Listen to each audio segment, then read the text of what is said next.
नमस्कार, मैं अशोक कुमार पांडे और मेरे साथ हैं अशोक वानखेड़े जी, वरिष्ठ पत्रकार। हम हाजिर हैं आज फिर एक बार बातचीत के लिए। बहुत स्वागत अशोक वानखेड़े जी। पूरे देश की हाँ। राजनीति में कुछ मजेदार मजेदार हो रहा है। बिहार पहुंच गए जेपी नड्डा जी और नीतीश कुमार निकल के आए। उन्होंने कहा कि 2 बार जो गलती की है वो तीसरी बार नहीं करेंगे, और अब तक का रिकॉर्ड है, जब वो ऐसा बयान देते हैं उसके बाद कुछ कर बैठते हैं। कर उधर बैठते हैं। महाराष्ट्र में तो ऐसा लग रहा है कि चुनाव कराने की हिम्मत ही नहीं हो रही है। चुनाव के बारे में बात ही नहीं हो रही है। नवंबर तक चुनाव कराना है, लेकिन अभी तक कोई डेट वगैरह नहीं आई है। देखते हैं आगे क्या। और समरजीत सिंह घाटगे नाम के एक नेता, मराठा नेता हैं, वो शामिल हुए हैं एनसीपी में, जो देवेंद्र फडणवीस के लिए एक झटका बताया जा रहा है। कोल्हापुर के कागल सीट से वो विधानसभा चुनाव लड़ेंगे। इसके अलावा भी कई सारे नेताओं का इधर उधर जाने का है। उसमें अजित पवार जी का मामला बिल्कुल समझ में नहीं आ रहा है। मतलब शिवसेना के शिक्षा मंत्री खड़े होकर कहते हैं कि उनके साथ उनको उल्टी आती है। भाजपा के प्रवक्ता कहते हैं कि सौतेले भाई हैं। और अजित पवार क्या करते हैं कि जो लाडली बहना योजना, लाडकी बहना योजना है, उसमें से मुख्यमंत्री का नाम गायब कर देते हैं। तो उनके बीच में क्या चल रहा है ये समझ में नहीं आ रहा है। एक बात ये कही जाती है कि भाजपा चाहती है वो अलग लड़े तो एनसीपी को नुकसान पहुंचाएंगे, और ऐसा लगता है कि अजित पवार अपनी जिंदगी के उस दौर में पहुंच गए हैं कि अब जो भी करेंगे खुद को ही नुकसान पहुंचाएंगे, और किसी को नुकसान पहुंचाने की कंडीशन में वो रह नहीं गए। इधर हरियाणा चुनाव की हालत है सर, ये मजेदार है कि पहले कांग्रेस में होता था कि उनकी लिस्ट आती थी और उसके बाद लोग जो है निर्दलीय लड़ने की घोषणा करते थे। भाजपा वाले रोते बहुत अच्छा है, वीडियो आने लगे रोने के। कल एक वीडियो आया, कंबोज साहब जो मंत्री थे वो सैनी साहब से हाथ भी नहीं मिला रहे हैं, जाके बैठ जा रहे हैं। 12-13 लोग निर्दलीय चुनाव लड़ने वाले हैं। आम आदमी पार्टी इंतजार में बैठी है कि टिकट ना मिले तो भाजपा और कांग्रेस वालों को टिकट देकर वो अपने अपने चुनाव चिन्ह पर लड़ाए। तो पार्टी विद अ डिफरेंस की भी कहानी हमने देख ली, ईमानदार पार्टी की भी कहानी देख ली, और खिलाड़ियों के कांग्रेस में शामिल होने के बाद जिस तरह से बौखलाए हैं। मतलब ब्रजभूषण शरण सिंह ने कहा सर कि मैं जाके वहां प्रचार करना चाहता हूं। तो मैंने कहा इतना प्रायश्चित तो आपको करना ही चाहिए। आप वहां जाइए और जी भर के गालियां दीजिए। जितना वो प्रचार करेंगे उतना विनेश की जीत पक्का होगी। तो इतनी प्रायश्चित तो उनको करना ही चाहिए, जो पाप उन्होंने किए हैं, जिसकी सजा वो भुगत रहे हैं। उनके भी रोने की खबर आ गई है। तो सर, ये रोने की खबरों के बीच जनता हंस रही है, नेता रो रहे हैं, इन सब खबरों के बीच आपके पास आज कहने के लिए क्या है? हमेशा की तरह कोई सवाल नहीं, सिर्फ सीधा सीधा स्वागत और आपको मंच। आपने महाराष्ट्र से शुरू किया, मैं महाराष्ट्र पे आता हूँ। जिस जी घाटी की बात आपने की वो बीजेपी के बहुत देवेंद्र फडणवीस के ब्लू आइड बॉय थे। लेकिन जी प्रॉब्लम उनकी ये हो गई, वो चुनाव लड़ना चाहते हैं, लेकिन वहां से हसन मुशर्रफ जो अभी मंत्री है, जिनके ऊपर ईडी की रेड हो गई थी, और ईडी की पीड़ा के चलते वो अजित पवार के साथ गए और मंत्री बने। अब अजित पवार कागल की सीट सिटिंग मिनिस्टर है, उनके उनके लिए तो छोड़ेंगे नहीं, वो उन्हीं को देनी पड़ेगी। और यदि अजित पवार बीजेपी और एकनाथ शिंदे साथ है, यदि ये लोग तीनों महायुति के नाम से लड़ रहे हैं, तो फिर कागल की सीट बीजेपी के कोटे में नहीं आएगी। ऐसे में घाटगे ने दामन थाम लिया राष्ट्रवादी कांग्रेस का, क्योंकि वो सीट शरद पवार लड़ेंगे। दूसरी अहम बात जो सुनने में आई, और जो मैं जानता हूं जितना शरद पवार जी को, शरद पवार जी ने कुछ लोग चिन्हित किए जो उनके बेहद नजदीकी थे, जिसमें छगन भुजबल भी है, जिसमें हसन मुशर्रफ भी है। कोल्हापुर की राजनीति में, यानी मैं आपको बता दूं कि एनसीपी का जन्म कोल्हापुर में हुआ। कोल्हापुर में ही एनसीपी का अनाउंसमेंट हुआ। कोल्हापुर एक गढ़ माना जाता था एनसीपी का, और हसन मुशर्रफ के चलते शरद पवार जी ने कई एनसीपी के नेताओं को नाराज किया था।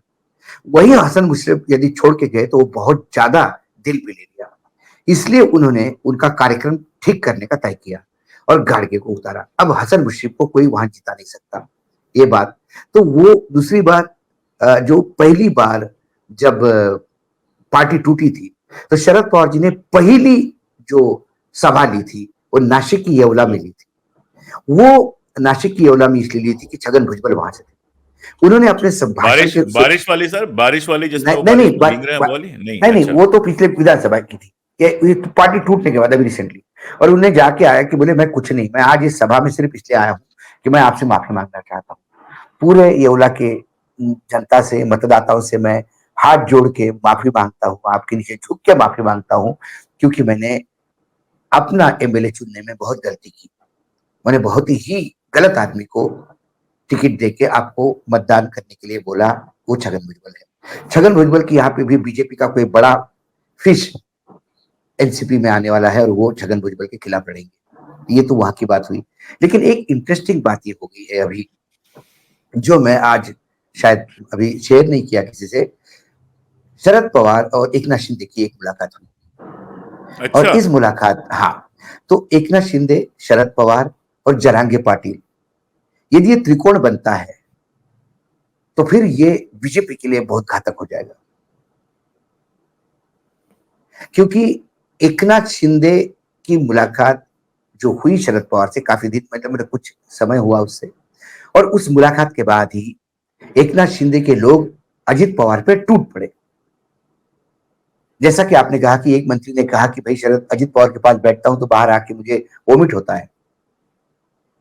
अभी परसों के दिन गुलाबराव पाटिल जल संसाधन मंत्री है महाराष्ट्र के, उन्होंने कहा कि इस सरकार में सबसे नालायक मंत्रालय कोई हो तो अर्थ मंत्रालय है, और बाप रे, अर्थ अजीत दादा मंत्री पवार है का। अजित पवार, अजीत दादा पवार। अजित दादा पवार का।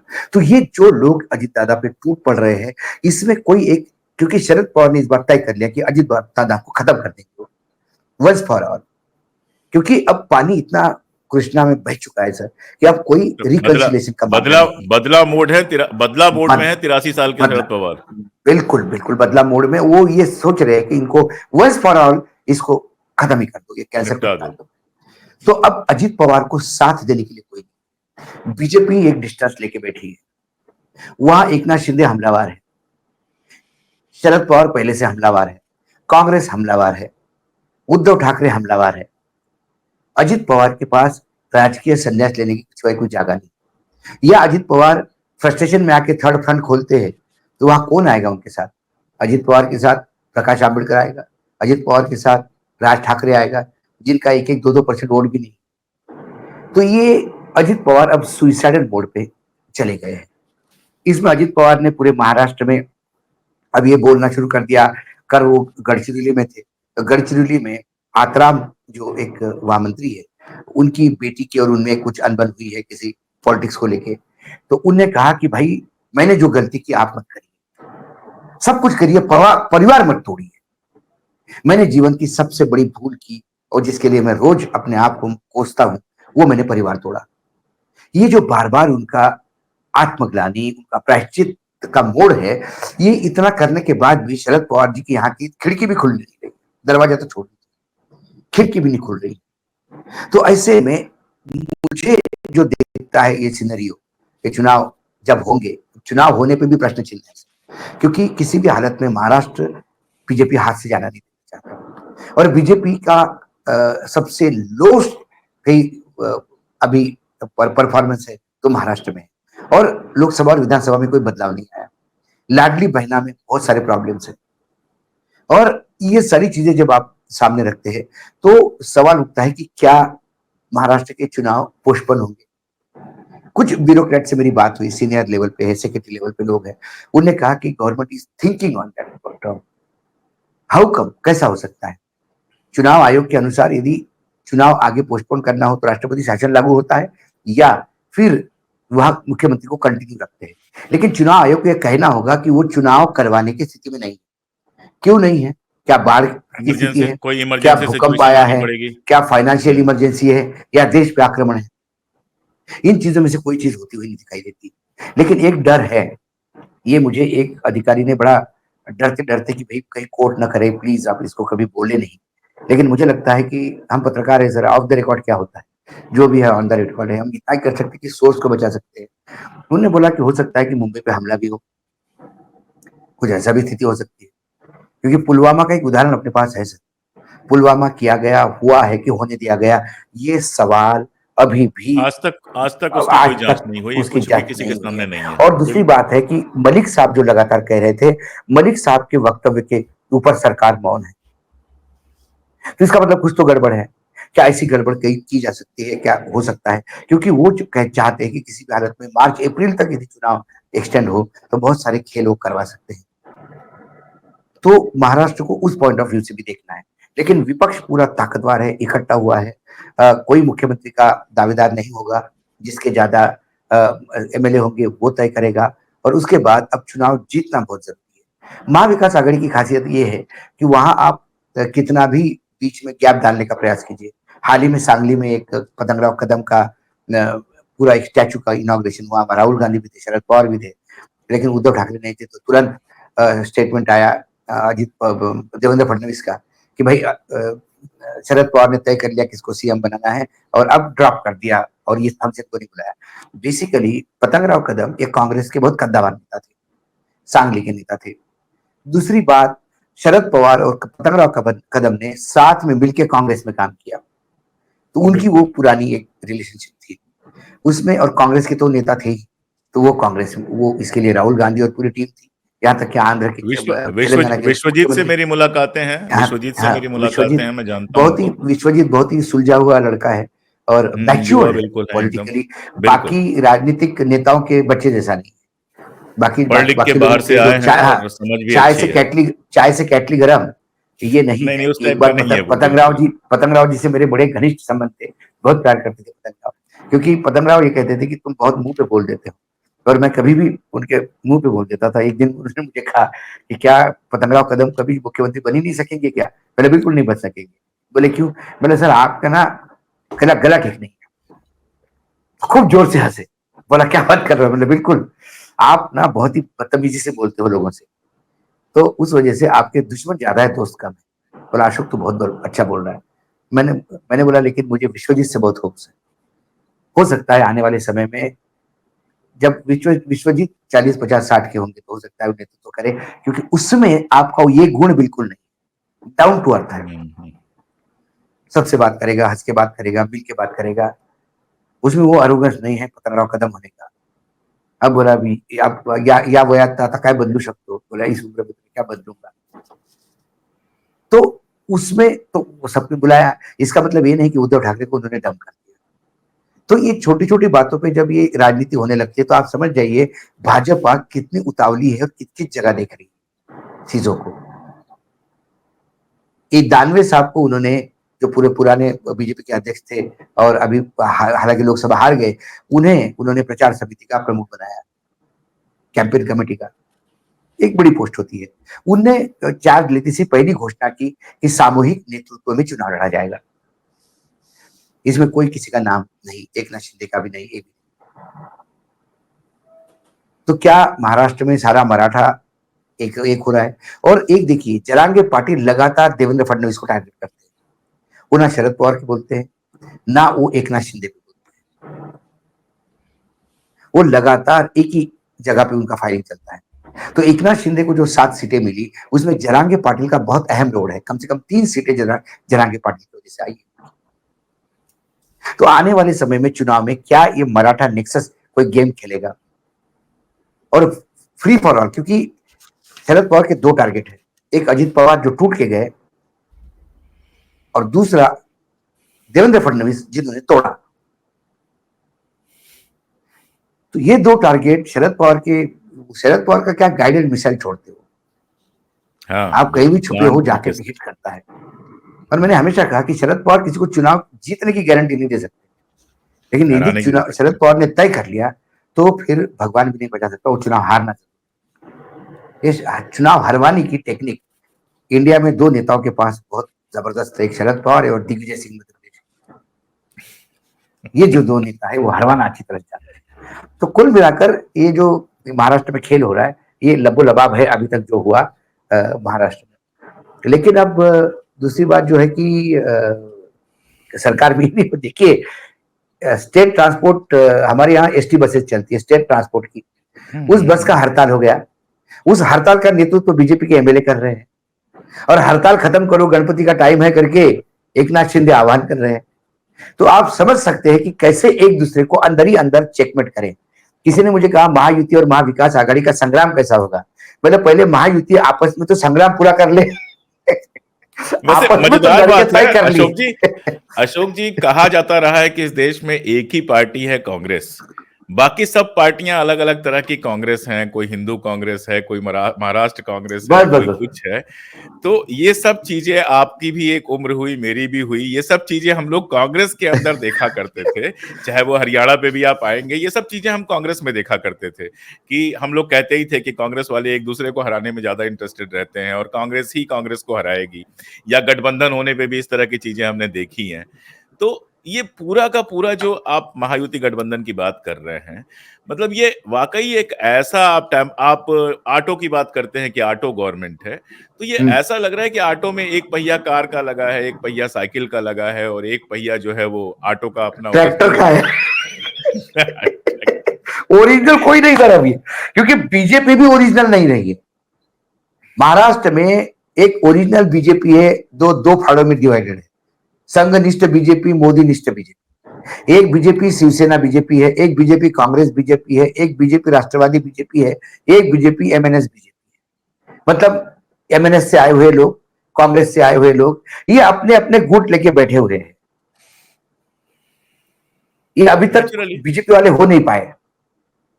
कोई डर के मारे आए, कोई सत्ता का मक्खन खाने के लिए आए।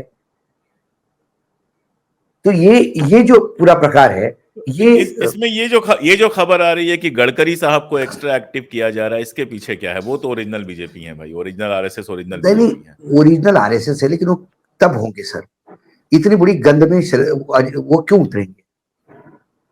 गंदगी आप सफल, रायता आप फैलाओगे, साफ उनसे करवाओगे, और साफ नहीं हुआ अभी तो उनका फिर उसके ऊपर। अभी उनका बयान भी आया था सर, याद करो, उनका बयान आया था कि पुतला अगर उसका होता, फौलाद का होता, तो वो नहीं गिरता, स्टील का होता नहीं नहीं, पुतला उन्होंने शिवाजी के, उन्होंने छत्रपति बोला, शिवाजी का उन्होंने तो। कहा कि मैंने इतने फ्लाईओवर बनाए, और मुझे पता है समुद्र पे, समुद्र के किनारे शहर होने का मतलब क्या है, कितनी जल्दी वो बिल्कुल। सड़ जाता है। तो वेल ट्रीटेड करना पड़ता है उसे।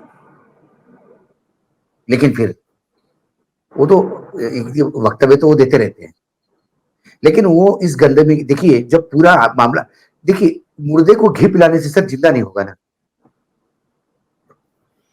आप 1 किलो घी देके गडकरी को भेजोगे कि इसको पिलाओ। जब वो आईसीयू में था तब गडकरी का यूज नहीं किया आपने, हो सकता है वो आईसीयू से निकाल लेते। अब तो डेड बॉडी हो गया है। अब अंतिम संस्कार का आप ये करने चाहते हो, करना चाहिए, तो आप उसमें लगे हो कि एक बार घी पिला के देखे, एक बार सूरज की तरफ मुंह करके देखे, कहीं जिंदा हो जाए। प्रयास चल रहा है। कभी बाहर के नेताओं को भेज के देखिए। अभी विदर्भ के लिए उसको भेजा है, कैलाश विजयवर्गीय को, कि आप जरा विदर्भ को संभालिए। अब बेचारे क्या करेंगे, वो भी डेड बॉडी के साथ कितना देर तक बैठेंगे? तो सवाल है कि आपने पिछले 10 साल में पार्टी को मरने कैसा दिया? जब बार बार गडकरी कहते थे कि मर रही है पार्टी, तो आपने हंस दिया गडकरी।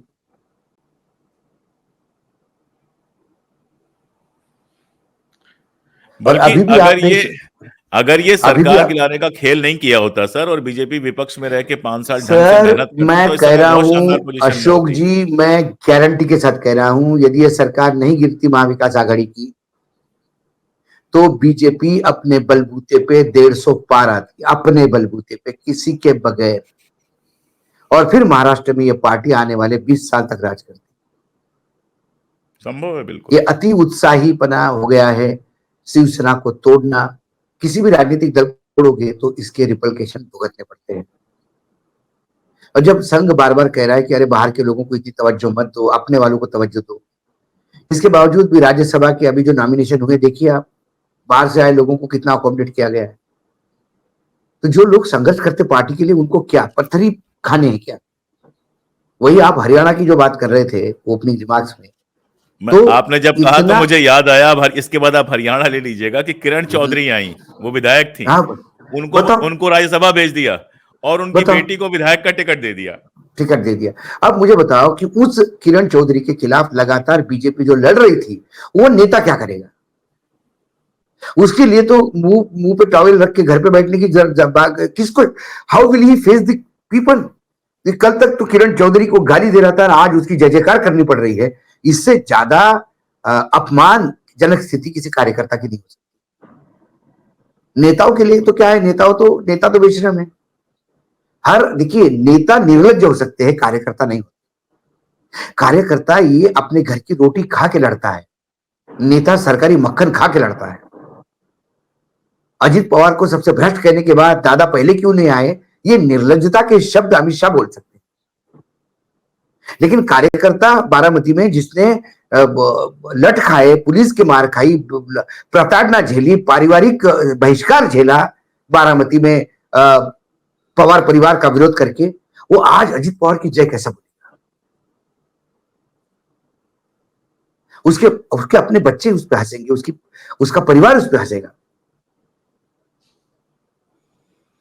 तो ये समझ लेना चाहिए। आज क्या हो गया, आज देखिए, मैं बार बार कहता हूं कि किसी भी चीज की अति बहुत ज्यादा हो जाती है।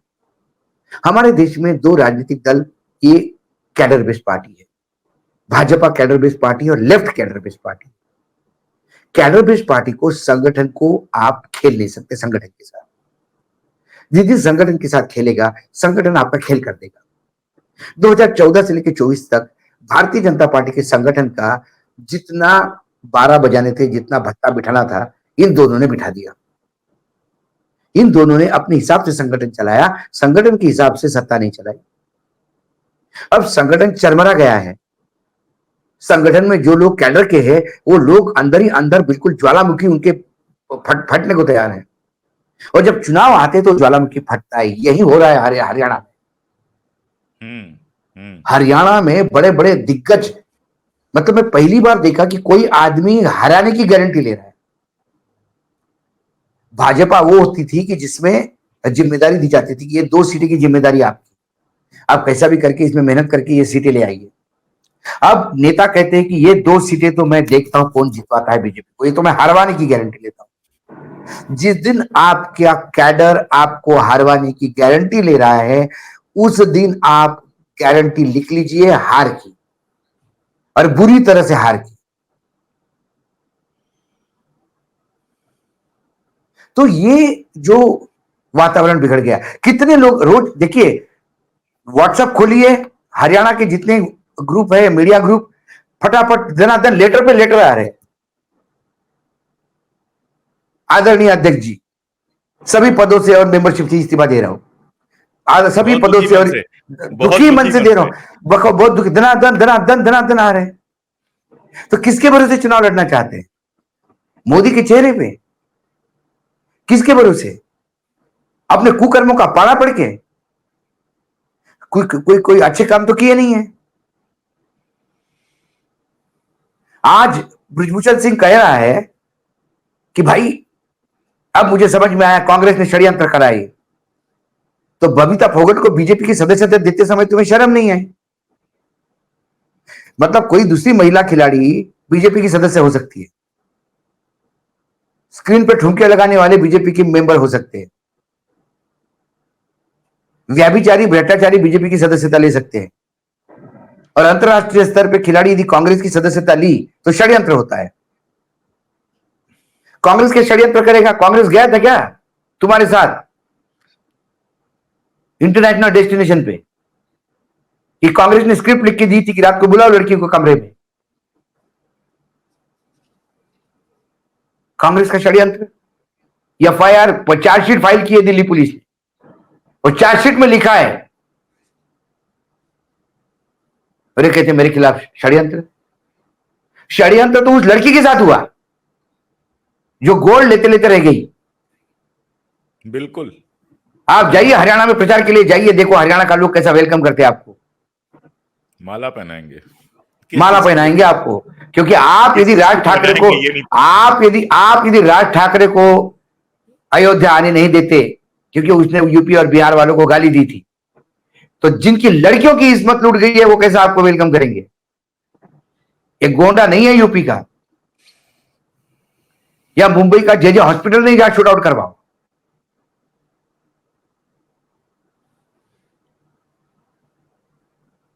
ये हरियाणा है जिस प्रदेश के हर घर से एक आदमी देश के फौज में अपनी सेवा दे रहा है।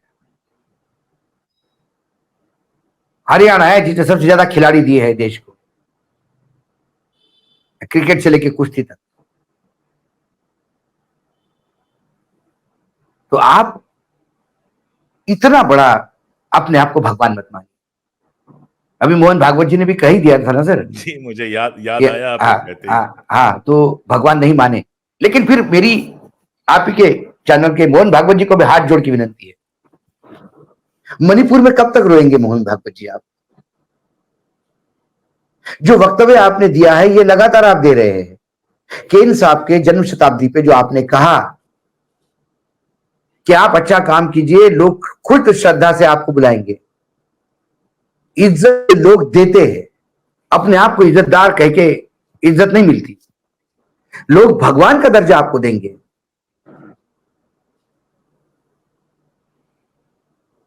यहां पे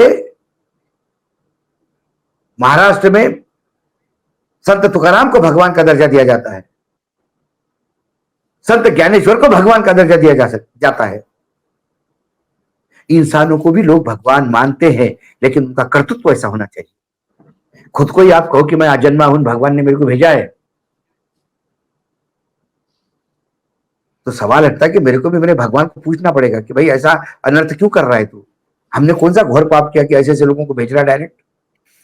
मतलब द्वापर लेकिन पे कृष्ण दिया। संघ कब तक बोलेगा?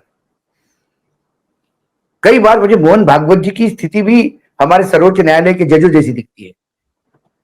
टिप्पणियां तो बहुत बढ़िया करते हैं, ऑपरेटिव जजमेंट में कुछ नहीं होता, तो ये भी बोलते बोलते ही ये समय करने का है। अभी यदि आपको लगता है कि ऐसे लोग संस्थान पे बैठे हैं, आपको लगता है कि मणिपुर असुरक्षित है, आपके स्वयंसेवकों के लिए असुरक्षित है, बाहर के जो व्यापारी गए उनके लिए असुरक्षित है, जो लोग हैं वहां पे रहने वाले वो असुरक्षित महसूस करते हैं। वहां की राज्यपाल, पूर्व राज्यपाल अनुसुईया उइके बोलती है कि वो असुरक्षित है, सर्वोच्च न्यायालय बोलता है वो असुरक्षित है, पूरी जनता बोलती है, विपक्ष ने नो कॉन्फिडेंस मोशन लाया सिर्फ मणिपुर असुरक्षित है करके,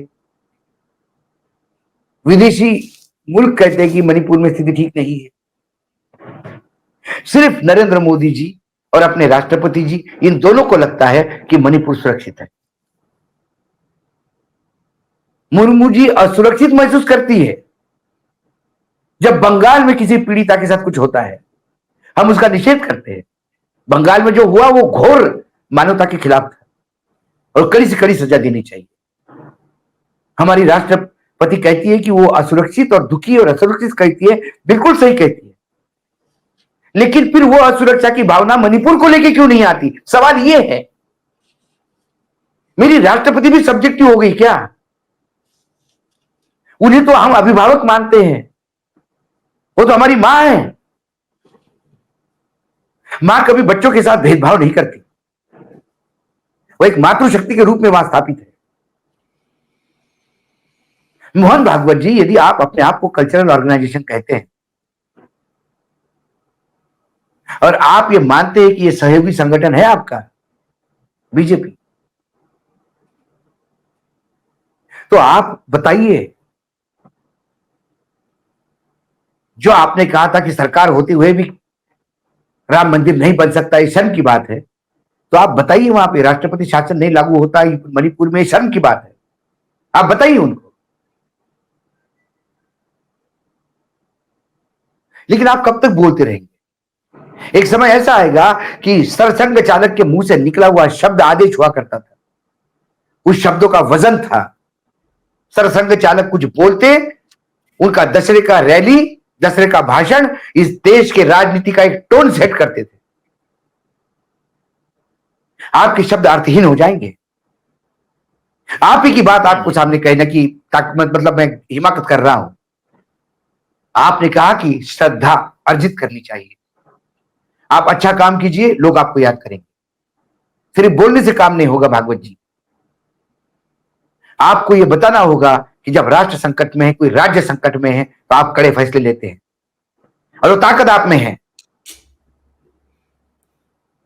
मुझे नहीं लग रहा था कि एक दिन मेरे जैसे एक छोटे पत्रकार को भी आपको ताकत का एहसास करवाना पड़ेगा।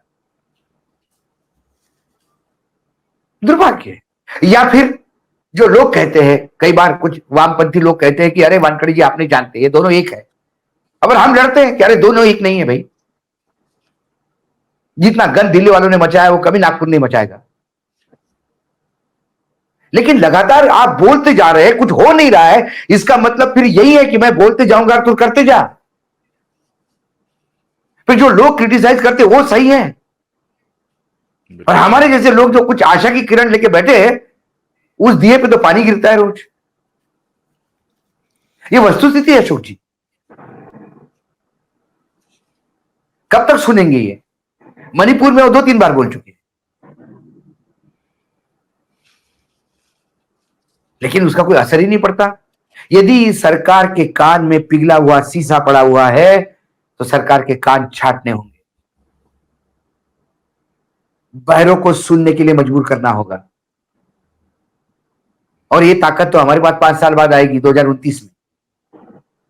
तब तक देश बर्बाद हो चुका होगा। मणिपुर के बाद कितने नॉर्थ ईस्ट के स्टेट जलेंगे? 5 साल का इंतजार नहीं करना पड़ेगा, और वो काम आप कर सकते हैं जो 5 साल के बाद जनता करेगी।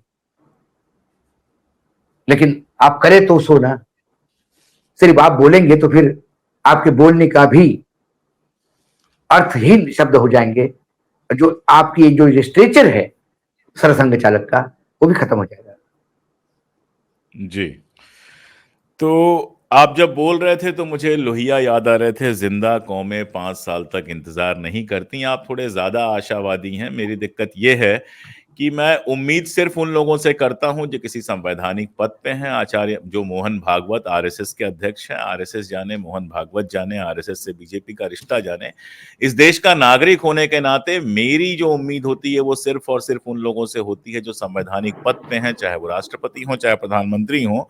और अशोक जी, गजा और मणिपुर 2 ऐसी जगहें हैं जो पिछले 1 साल से जल रही हैं, और कितना आश्चर्यजनक है कि गजा की खबरें फिर भी हमारे पास आ जाती हैं, नेशनल इंटरनेशनल मीडिया पे लगातार आती रहती हैं। मणिपुर में कल मुख्यमंत्री के घर पे बम गिरा है। अब गिरा है, गिरवाया गया है, ये सब मैं नहीं जानता। ड्रोन से बम गिर रहे हैं, वो सब कुछ हो रहा है जो युद्ध के समय होता है। ऐसा लग रहा है कि वहां पर वॉर चल रही है, और इस देश में जो खामोशी बनी हुई है वो अजीबोगरीब है। इसके बाद अगर नॉर्थ ईस्ट के लोग कहेंगे कि आप हमें हिंदुस्तानी नहीं मानते, तो हम भी उतने तन कर जवाब नहीं दे पाएंगे, क्योंकि हम सब नहीं, इसमें कहीं ना कहीं फेल हुए हैं। आज हम आज की सबकी डेट जिम्मेदारी में थी। देखिए अशोक जी, आज की डेट में आपके जैसे मेरे जैसे लोग जो है वो उनका मुंह बंद हो गया है। अब हम बोलने की स्थिति में नहीं। लोग हंसते हैं हम पे। किस संसद की बात करते हो, किस संविधान की बात करते हो, किस संविधान पे पद की बैठे बात करते हो? अशोक जी, संवैधानिक पद पे बैठने वाले आदमी की गरिमा तब बढ़ती है तो वो संविधान को माने। बिल्कुल। संवैधानिक पद पे बैठ के यदि संविधान को रोंगते हो पैरों के नीचे, तो फिर सब वो जगह भी अर्थहीन हो जाती है। आपने एक भारतीय होने की पीड़ा बताई, मैं एक राजनीतिक विश्लेषक होने की मेरी पीड़ा है। इसलिए मैंने कहा कि संघ कुछ बोले तो कुछ कर बिल्कुल सकते हैं, बिल्कुल बिल्कुल, क्योंकि हमें पता है कि रिमोट कंट्रोल किसके हाथ में है, या फिर संघ का रिमोट कंट्रोल मोदी जी के हाथ में है क्या? सवाल ये भी।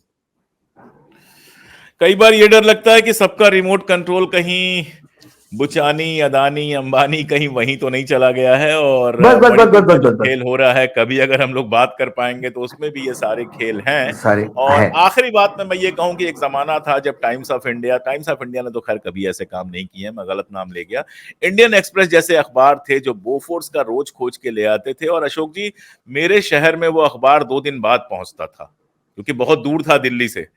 2 दिन बाद के अखबार के लिए हम पागलों की तरह सुबह इंतजार करते थे कि वो अखबार आए, तो मैं और मेरे पिताजी तुरंत पन्ने बांटते थे और पढ़ना और मार्क करना शुरू करते थे। वो काम कांग्रेस पार्टी को करना पड़ रहा है। और उसके बाद भी आप बेशर्मी देखिए, इस पर मैं आपकी टिप्पणी लेके बात ही वहीं पे खत्म कर दूंगा कि इस पे आप बेशर्मी देखिए कि कोई जवाब ही नहीं दे रहा है। कितना बढ़िया है, कोर्ट उसका कोई संज्ञान नहीं लेगा, कोई जवाब नहीं देगा। क्या क्या चीजें निकल के आ गई, पेंशन से ज्यादा, तनख्वाह से ज्यादा पेंशन मिल रही है, क्या क्या नहीं निकल के आ गया। वो कंपनी जो किराए पे मकान देती है वो आपका मकान किराए पे ले रही है। कमाल है, मतलब सोच ही नहीं सकता है कोई कि ये भी हो रहा है। और ये देश बिल्कुल चुप पड़ा हुआ है। तो सर चाबी कहाँ है? एक सेकंड सर, चाबी कहाँ है वो समझ में आ रहा है हमारे सबकी। चाबी कहाँ है? सबका मालिक एक। देखिए, सबका मालिक एक, उसका नाम अडानी है, पॉइंट नंबर 1।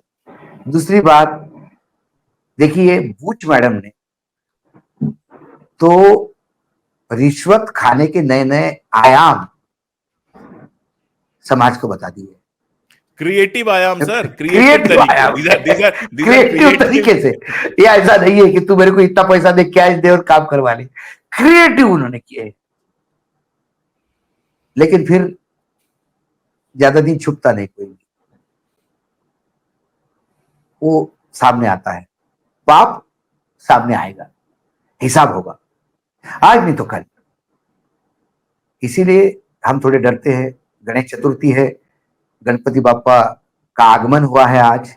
सभी दर्शकों को गणेश चतुर्थी की शुभकामनाएं। वो विघ्नहर्ता है और अब मेरा पूरा देश विघ्न से घिरा हुआ है। इन 10 दिनों में इतनी आराधना तो जरूर करूंगा कि विघ्न के बादल छटने में थोड़ी मदद हो। लोगों के दिमाग के ऊपर जो पर्दा पड़ा हुआ है, जो अहंकार का है, जो पैसे का है, जो ईडी सीबीआई की दादागिरी का है, उससे भी निडर होके इस देश में बहुत बड़ी फौज है। मैं फौज इसलिए कहता हूं कि जिस दिन नागरिकों को अपने अधिकारों के लिए जो संविधान ने दिए हैं उनको जब उसके लिए लड़ना पड़ता है तो फिर वो फौजी हो जाता है। क्योंकि अब हमारी लड़ाई विदेश से नहीं, हमारी लड़ाई संविधान बचाने की है, संविधान को रोलने वालों के खिलाफ है और मनमानी करके खुद को भगवान का दर्जा देने वाले लोगों के खिलाफ है। मोहन जी बोलते हैं हम अपने प्रयास से जितना हम जिस फील्ड में है उस फील्ड से लड़ाई हुई लड़ने का प्रयास करते हैं। उमा सुतम शोक विनाशकारकम कपित्थ जम्बु फलचारु भक्षणम गजाननम भूत गणादि सेवितम कपित्थ जम्बु फलचारु भक्षणम उमा सुतम शोक विनाशकारकम नमामि विघ्नेश्वर पाद पंकजम। गणेश चतुर्थी है आज, हम सबकी तरफ से आपको गणेश चतुर्थी की ढेरों शुभकामनाएं और हम दोनों अशोकों की तरफ से देखने वालों का बहुत बहुत शुक्रिया, आभार। शुक्रिया।